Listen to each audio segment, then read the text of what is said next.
the beginning, that was for our kids, so they could learn that. And spiritual-wise, it brought that Indian spirit back to them, where they could be proud of who they are and grow up proud to be an Arapaho, talking that language.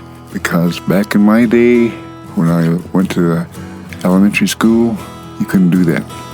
You couldn't speak your own language. You were punished if they caught you speaking that.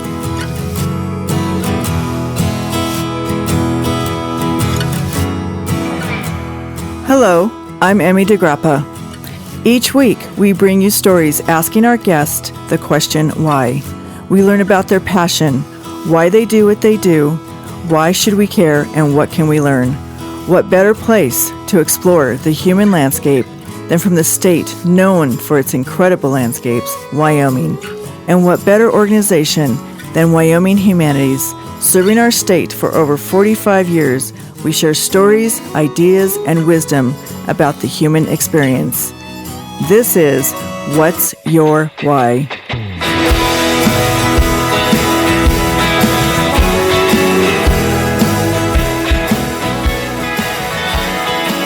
Today, we are talking to Willard Gould. He is a former Northern Arapahoe Business Councilman and a member of the Northern Arapahoe Language Commission. Welcome, Willard. Thank you. Tell me, where did you grow up?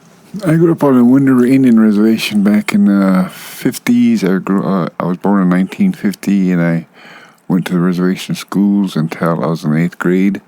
Then I went on to Lander, Wyoming for high school, and on to Bacone College in Oklahoma, junior college in Muskogee, Oklahoma, for a year until I was getting drafted into the Army, but I went and joined the Navy during the Vietnam War. And after I got done with that, I bounced from job to job until back in 1970, I started trying to get back into school, and it was an off and on process until the year of 2000 when I enrolled into the University of Utah to become a substance abuse counselor. And then I came home after 2 years there, Salt Lake City.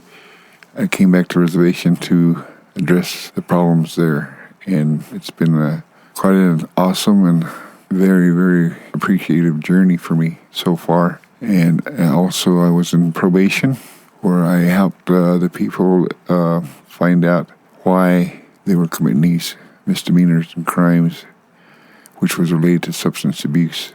Then a couple of years later, I got elected to the Northern Arapahoe Business Council, and after that, I went to the Department of Family Services, where I was a probation officer there. And I went there for 6 months, and they asked me to become the director of domestic violence. And all into this journey has been wonderful to see that people can change, especially my people who have had problems regarding how they identify themselves with the outside world, and what all the obstacles that lead them to dysfunctional way of life. Whatever that may be, it can be rewarding, and it could be on the other side of the spectrum as well. It can also be heartbreaking, I'm sure. Oh yes, I've been there. What do you think are the biggest obstacles facing the young people in alcoholism and substance abuse? What do you see that is most common? Is it that they have identity issues on who they are as people, how they relate to other people who don't live on the reservation? What do you think those obstacles are? Yeah, you hit the nail right on the head there. Education is a biggie. They need to know more about the outside world. Being an Indian, you are already labeled as a drunk, and with that, growing up under that guise, they seem to identify with that and become teenagers, and it's hard for them to accept that idea of them. They accept it, but it's not them. They know that. That's part of the problem. Now, under this commission that I'm on, we learned in 2015 there's only 150 fluent Arapaho speakers left.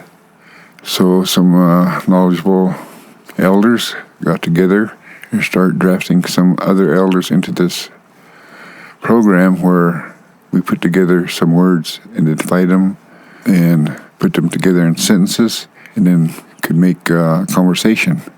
In the beginning, that was for our kids, so they could learn that. And spiritual-wise, it brought that Indian spirit back to them, where they could be proud of who they are and grow up proud to be an Arapaho, talking that language. Because back in my day, when I went to the elementary school, you couldn't do that. You couldn't speak your own language. You were punished if they caught you speaking that. After I graduated into a public school, there was no need for me to talk Arapaho anymore.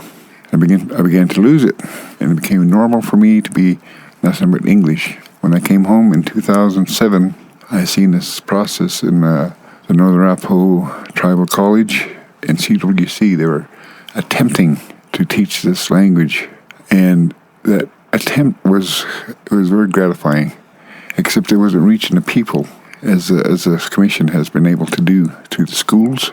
Through this app is on your iPhone, your iPad, your computer. So if you run into a problem, you can look it up right on your phone. And so it's been gratifying in that area, which brings back that pride to become an Indian again, and that helps our children when they're growing up to seek that education and be proud of who they are, rather than to be just that vague shadow in the midst. Now they have an identity through the language, beginning to see how that language and empowers us to bring back that Indian, that proud Indian, the values that our elders in the past have taught us, knowing it's wrong to violate your own spirit. So with that, it's very positive now that I see the reactions and the people that we just need to keep it moving forward. And we're already working on another segment of that app. We're improving it a little bit further, but we're doing a lot of research on what we need to do in that area, identifying the problems that's coming up, and those we don't know yet, but we're excited. Do you prefer to be called Native American or Indian, or does it matter? No, not to me. It doesn't matter. The kids are the ones I'm more concerned about. Right. How they perceive the world. That they're, it's ever changing. It's more complex, a lot more complex than the world I grew up in. Except that they have more challenges. In my world, you had to be careful what you said as a native, as an Indian, or whatever they called you.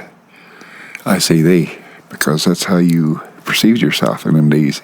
They, not my friend or my teacher or my principal. They was what it was. It was simply because that's how you felt. That shadow that was trying to look for something of who you were. Now, the kids are a lot smarter now. They have a different perception of how this world is changing. Like I said, we have to go back and instill that spirit that has been abused by they. So growing up on the Wind River Reservation, is that an obstacle because there is this attitude of they, us and them, kind of like we're on the reservation and we live apart from the rest of the world because we're a sovereign nation? And what is the misunderstanding between non-natives and Native Americans that we can't seem to bridge that gap to understanding culturally or politically and just in many, many ways? Through education, we're trying to morph this conditioning into a positive direction. What we went through was given to us by our parents and the grandparents, and we gave it to our kids simply because it was a condition. That's how we done it. But now we don't have to. We realize sovereignty has brought us some empowerment, decision making where we can disagree without having to be afraid. There's so many dynamics that could be enjoyed, and people have to realize that. We have to keep moving that direction educationally to define what's holding us back and realizing, this doesn't need to be there. But sometimes it's just conditioning that we get up and tie our shoes and go. That's conditioning. And that happens in our thought process. They comes into mind automatically. So it's been there generations. So what we need to do is change that mindset.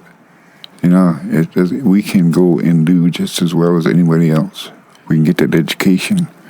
We do have some people the kids can look up to now. We have doctors And so they can hear that word doctor. Wow, they get an Indian name too, and that goes with it. I can do that too. Right. Yeah. So in my day, we didn't have that. But we had elders, which are very well respected. They were our doctors. There was respect. There was seeking knowledge through that area. But when they come in and say that's wrong, you don't speak your language no, you don't do that. You're not Indian. You're Indian, but you're not. The confusion begins. And when you're a young kid, you're vulnerable to anything. You're a victim to anything. That type of process, those processes, we got to change in our kids. And like I say, this Arapahoe language has been so unique in its power to bring the positivity to our kids.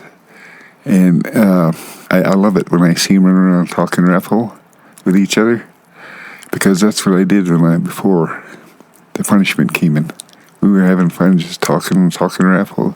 It was natural, normal. But that was stopped. That's when we slowly started declining.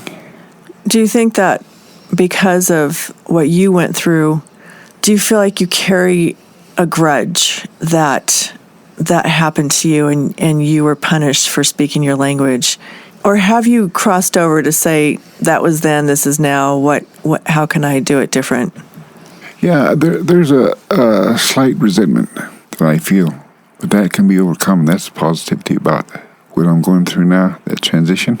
Because coming back home and then relearning my own language, and then you go into other areas and seeing that, it affected the other areas as well, not just the language. The education, it was, because you were an Indian, you weren't that smart, so we have to put you in a remedial thing, They didn't recognize the talent or the intelligence a kid had. If you're Indian, that was it in my day. That's what my resentment kind of comes about, because we have doctors now. What could have been done to help in them days? That was conditioning going on. Well, you went on to get your college degree. After so many obstacles, just finding out who I am. Right. I felt more comfortable sitting in the bar, getting drunk, so I can forget.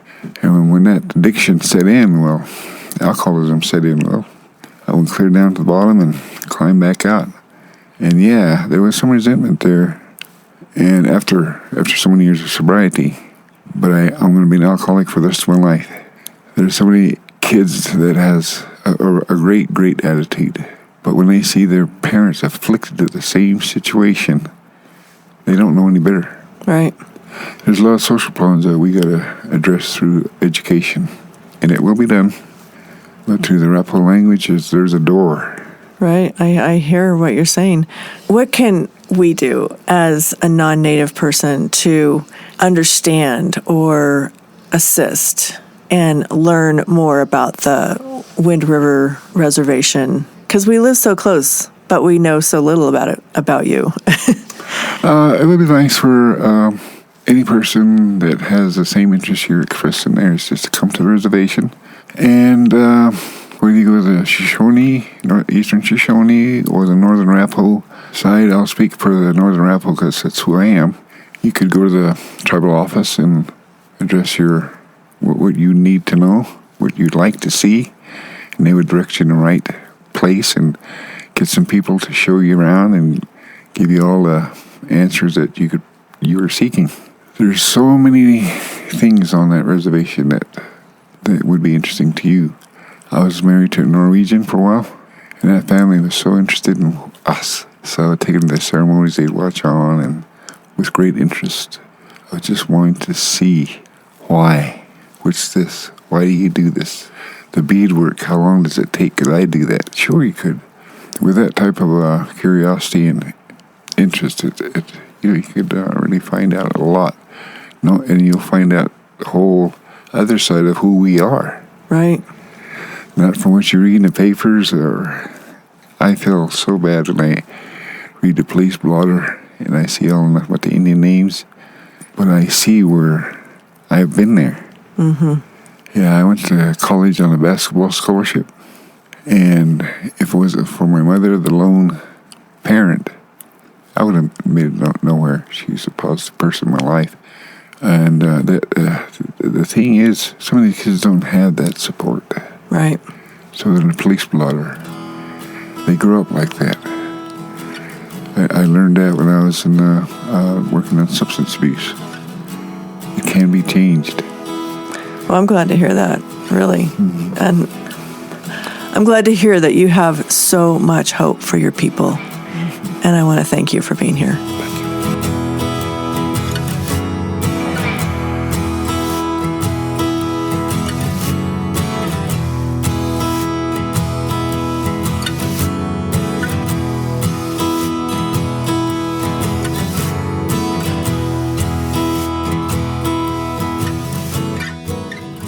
Thank you for joining us for this episode of What's Your Why, a production of Think Why, Wyoming Humanities.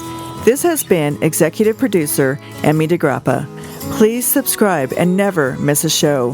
For more information, go to thinkwhy.org.